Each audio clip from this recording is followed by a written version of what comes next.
Chapter 2. The Thing He Couldn't Explain. She became a regular.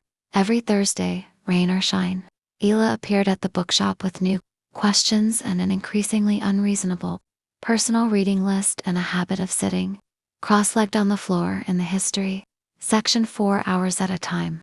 Cale told himself it was nothing.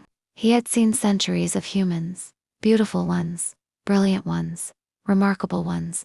They all passed. They all became memories, then names, then silence.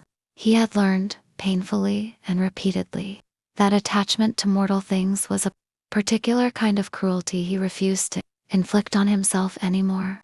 But Ela was different, and he could not, for the first time in a very long time, explain why. It wasn't just that she was clever, though she was startlingly so. The kind of intelligence that made connections between things in a way that surprised even him. And he had read nearly everything ever written.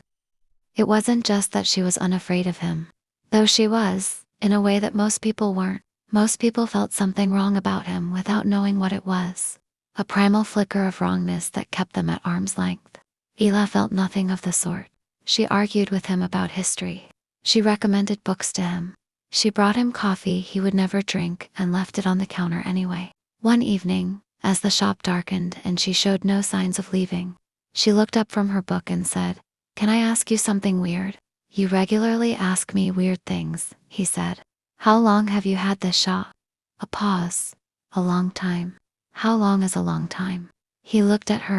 In the candlelight, she looked like something painted. All warm light and direct eyes that didn't waver. "Longer than you'd believe," he said. She held his gaze.